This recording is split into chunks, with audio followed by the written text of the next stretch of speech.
ladies and gentlemen over here. This is National Sports Lodi here, and tonight I'm going to do my 2023 NRL Telstra Premiership Premier Eels versus Cronull Sutherland Sharks round two review. And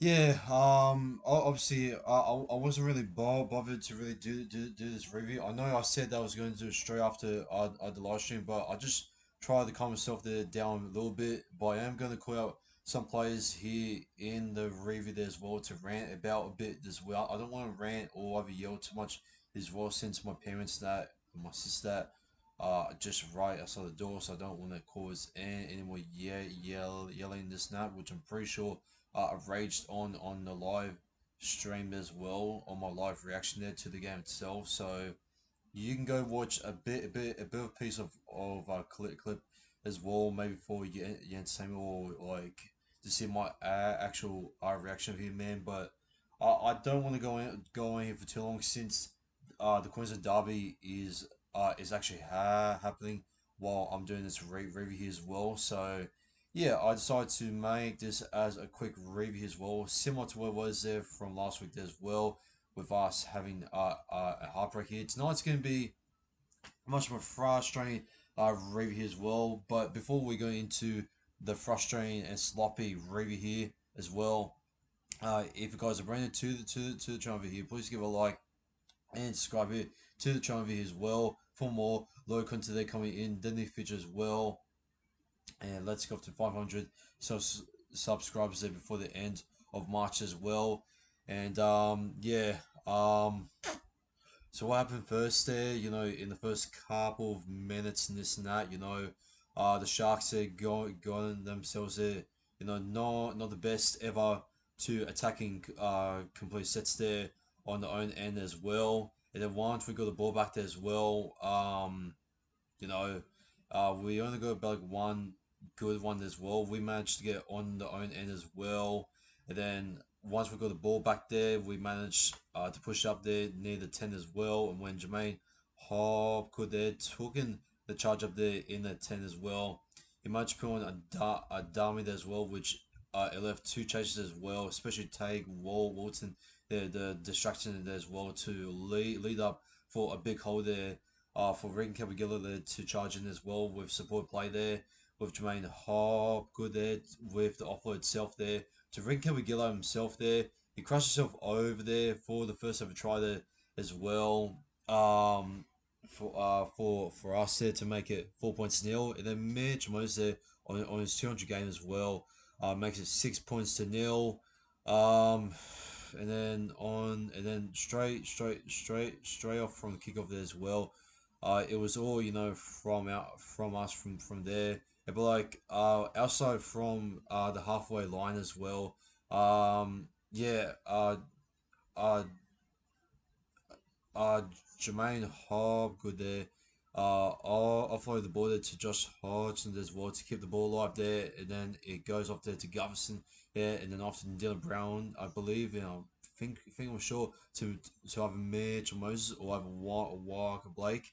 There's what, and then Walker Blake he runs it there with Mike Seaver there on the left as well with his support as well, and then he draws a pass there to Marcus Seaver there as well to get himself over there to make it 10 points to nil. And Mitchell Moses, shockingly does miss that conversion as well, which is the typical best that you expect there from Mitchell Moses there, to be able to aim those hooks there perfectly or even consistently as a top halfback as what you expect him to be, which yeah, he can be pretty awkward there as sometimes as well. So yeah, but yeah, man, like I said before, man, it's just really just shitty, on how things just turn around as well. When the Sharks, with Clinton Gutherson, when he was trying to get a passway there as well, he got hit there by Jess Raymond himself as well. Um, Now I feel like the doctors they seem like he hit his chin there too much Now I feel like, in my opinion, there wasn't that much in it as well, and you can see that that Clinton Gupson saying, "Well, why? Well, what the hell is going on over here? Why are they taking me off so early? I'm not even hurt. I'm all fine. Let's get ready to go." And the independent doctors, which has been a big discussion in the last few weeks, which um it has been has the HIA's been costing so many clubs there to concede those easy tries there, such as William Kennedy. I think he got himself to the first of no, wasn't William Kennedy. It was matter of fact, it was from Blake Brayley himself as well. When he saw Brits in the corner charging him fast there out of nowhere there as well, and he sees a little gap as well, and he bursts through it as well, and he gets himself over there to make it 10 points to 6 as well, so 10 points to 4, and Trent does convert it to make it 10.6, and then Ward and Kennedy there as well. He sees some space as well, and he goes himself there over the line there, coming from the right as well, to make it 10 points all. And Trindle also converts try to make it 10 points to 12. And it is game on here at Comic Stadium. But then Clinton Gufferson there, um, yeah, I think, yeah, it was when Clinton Gufferson came back on the field as well, and there was this one moment when Karen McInnes said when the Sharks were on their own 10 as well, and Karen McInnes nearly went over there to make it 14 points to 10 there, but then Clinton Gufferson there saves the day as well. As usual as well, and forces the error there. Our McInnes as well, and Karen McInnes in the first half has some pretty poor handling errors there for himself as well. They were mostly for him just trying to play the ball. He'll like drop it there when also just getting tackled as well, and it just showed that he was pretty easy there to force the ball as well. And I thought Cameron McInnes there was pretty poor there in the first half, in my opinion. Probably his worst ever game there for the Sharks. Uh, yeah, yeah. He went over, ever since he's been at the Sharks here from last year. So yeah, I thought Matthew Moylan, he put himself there a couple of dummies, this and that, for Ronaldo Mir Latalin there to get himself away there on the right edge as well, where they got Mike Receiver there, open up wide as well for himself as well, and then Jess Raymond or either Mir Latalo there, they will drop the ball, and we will likely get out of Jay there quite easily as well, to prevent it to get even worse than what it actually looks like there. And then once we got the ball back, man, I think it was from Dylan Brown as well, where they managed to do a fast play the ball as well, and they shift out there on the left there to Mitch Moses himself, and then Mitch Moses there, who was going to actually draw off the pass there to Mike Sivo. He managed to see some. He managed to see some gap as well, and he managed to put on the dummy as well, and to go all himself as well to score on his 200 game as well. So good on him there, but unfortunately he does miss the conversion over there, and yeah, um, it was 14 points to 12. And then at half time here, just before half time, Math more there on the left as well. Puts it down there as well. He breaks the tackle there as well. He goes all the way there as well. And I thought he was going to be stopped there until Wally Kennedy there on the inside as well. And I thought, fuck, he's away. And he's going to make himself there a double there as well from himself as well, to make it 16 points to 14 as well, and Braden Trindle there converts tried to make it 18 points to 14, and that was half time there in the first half. Obviously, the HRA there basically just to uh, shift Bailey Simonson there, a fullback as well. Where oh my god, now man, like I want to get angry about this, but my god,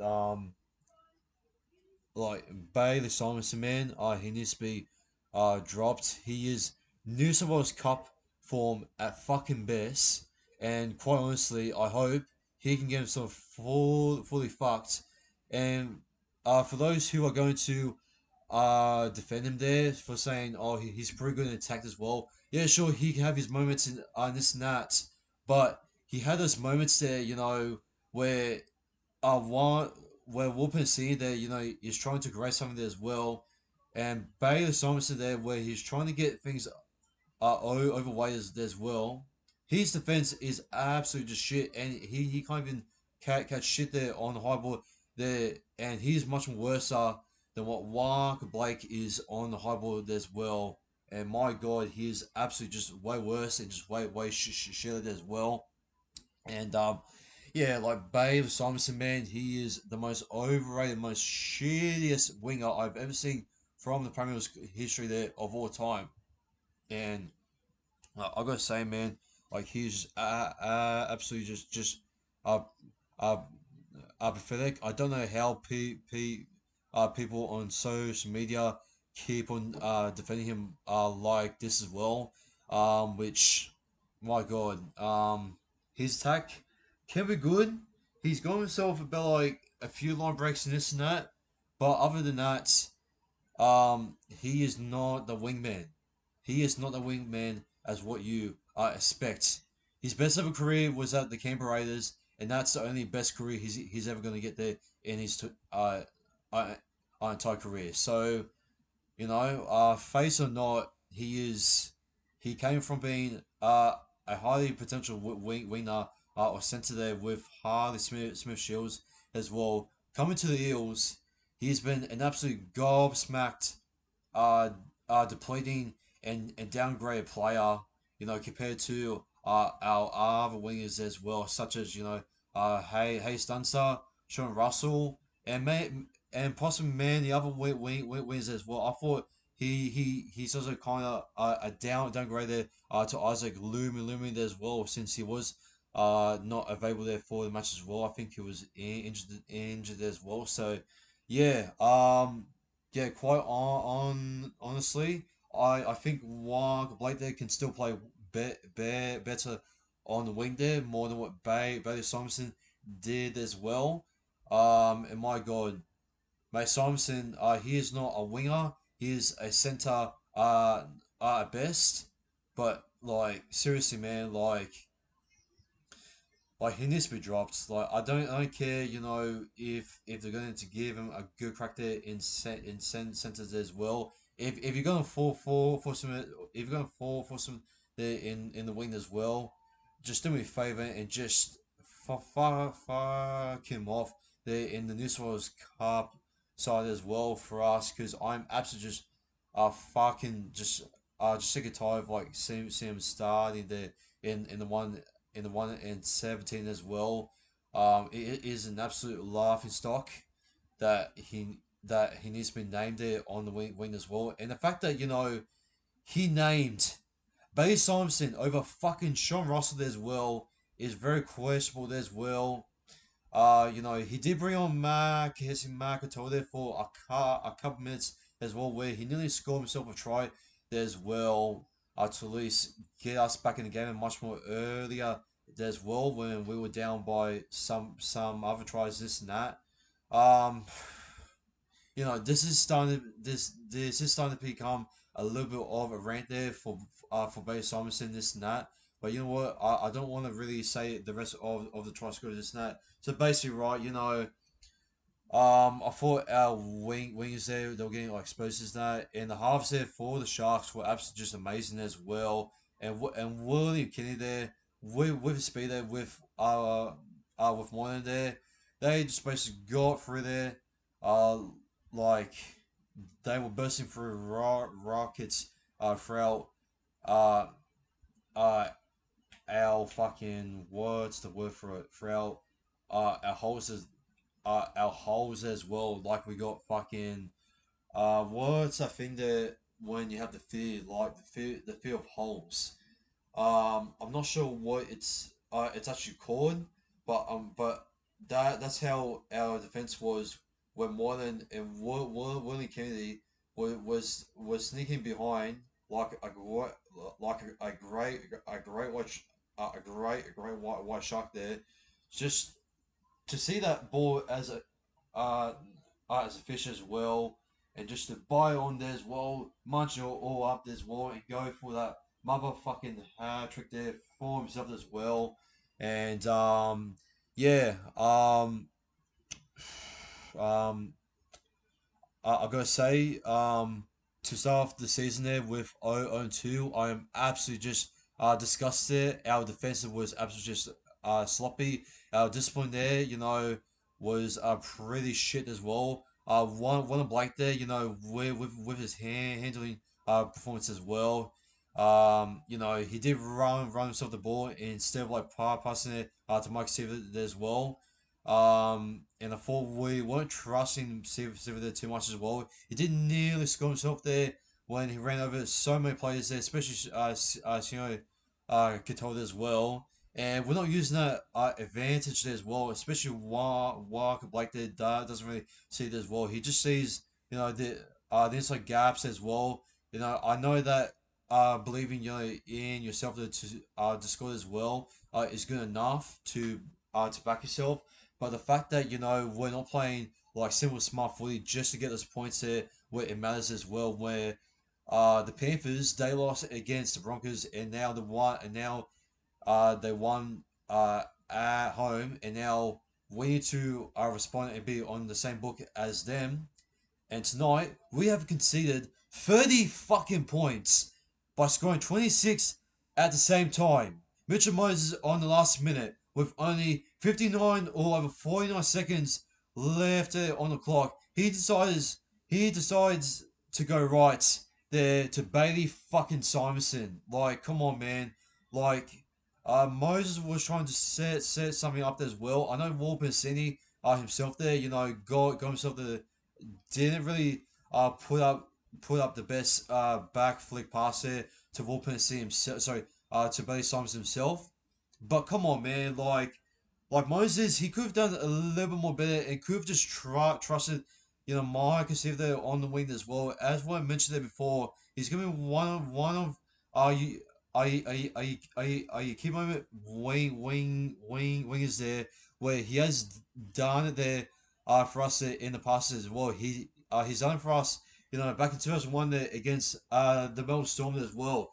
He's done it where he had to put the nail in the coffin there against Manly back in 2019 to secure um, uh, in fifth place as well. For a home final there, or should I say a home elimination final there against the Bronx. So the fact that Moses trusted Bailey Simonson more than Marcus Servo, it really just tells I don't know about the future negotiations there with Mitch Moses, but I am happy that he did get himself there a double there as well on his 200 game as well, and I'm just happy that he uses his running game much more improvement, but oh my god, Moses, why the fuck?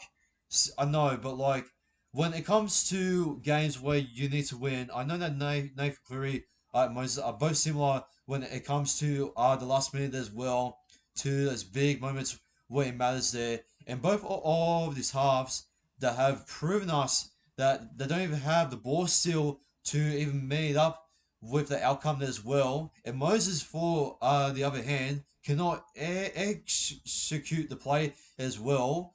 Daniel Brown in the second half was much more better than what he was trying to do there in the first half. I thought his running game there and the passes there as well that Dylan Brown was doing there, especially the car pass there to Mike Silver there was pretty nice as well. And I want to see him much more there with the ball skill there as well. especially from the halves as well. The running game worked there for us, but like what I said there before, man. Bay Thompson is an absolute shit cunt, and I hope he gets dropped off there for the New South Wales Cup for the rest of his career. Hashtag Bailey Thompson out. Hashtag I'm sick or tired of this fucking cunts, and yeah, I am tired of shit. I don't even bother want to be able to yell my guts out.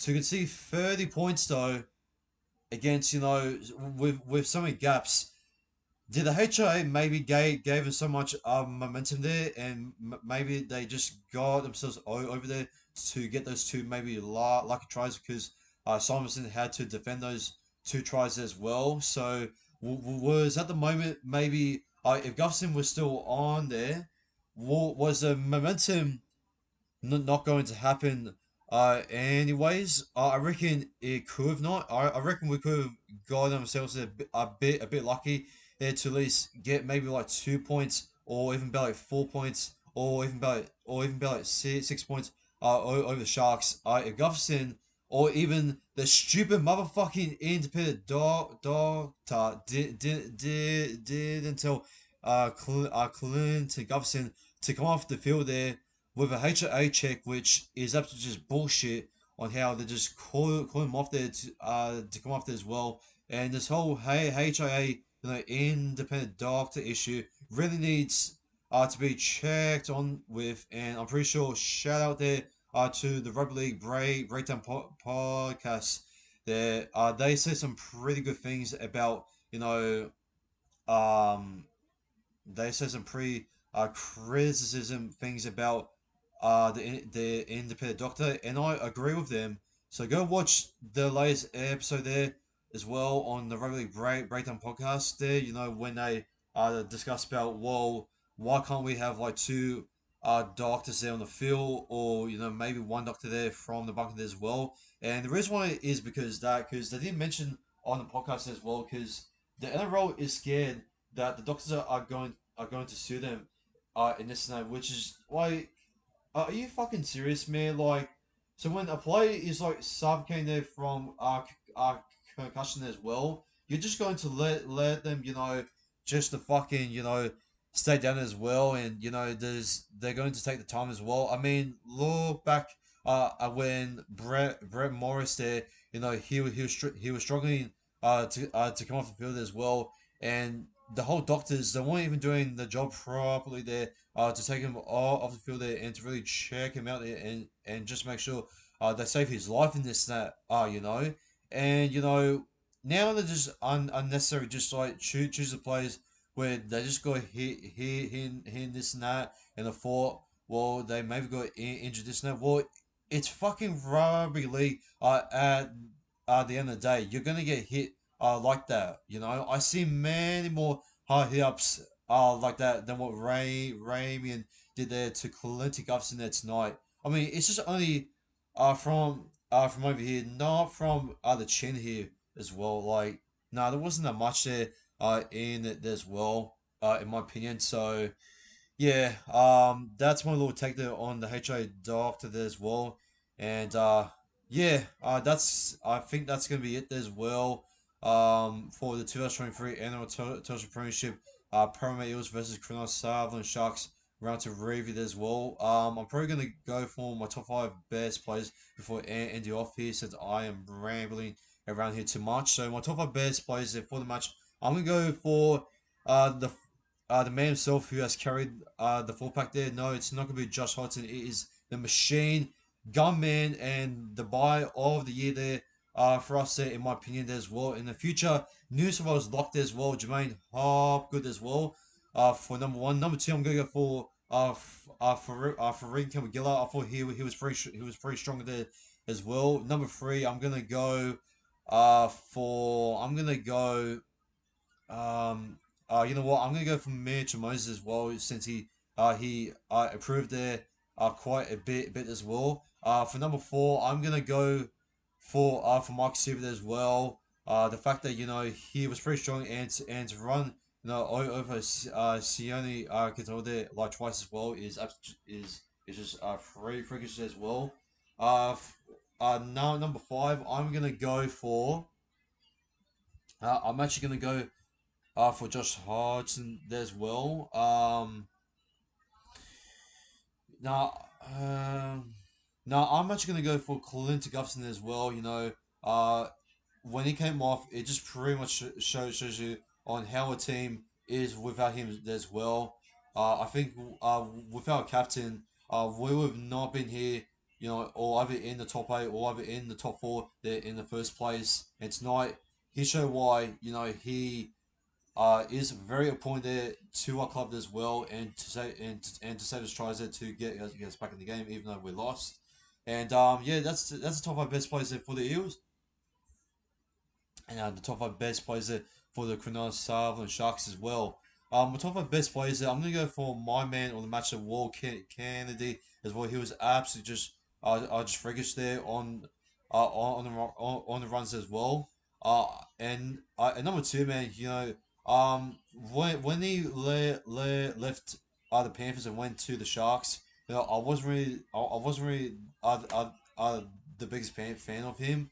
I thought he was pretty shit as well when he came to Sharks. But from last year and from today, still continuing to improve. It's gonna be Matthew Moylan there. What a game he has had there. His ball skilling, game has improved and has come a long way. There's man when he first left from the Panthers when that was his last ever club where he was actually a superstar himself there, and he's becoming to finally find his mark there in the Sharks club itself as well for his ball skill and play there. The dummies there. The passes that he tries to make there on the edge as well.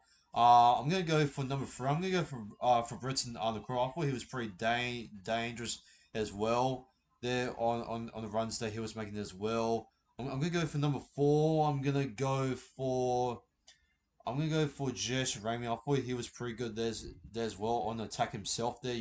Always coming up in this and that as well. And I'm gonna go for number five here. I'm gonna go for Braden Trendle himself there as well. I'm gonna go for Blake Bradley himself. I thought he made a couple of good plays as well. He made a couple of sneaky dummies himself as well, and yeah, I thought he was pretty good as well. Blake Brayley as what Mick Innes expect him to have a big night, and I thought he did good enough there to get himself there in the top five. And yeah, that is my Eels and Sharks review as well. Sorry if I ramble on there, and sorry about the swearing there and me getting a bit angry there this and that. Sorry if I sound tired this and that. I just don't really sound bothered there to really do this review as well, as the Queens Derby is still going on. It's Broncos 20 and Cowboys 10 with only 90 minutes left remain here, and oh boy, this game here when we have lost, it's really not going to set up a weekend for starters. I have to go to work tomorrow, and well, I don't know when this is gonna be released, but hopefully, by tonight. And yeah, that's gonna be it there. This has been National Sports Lawyer here.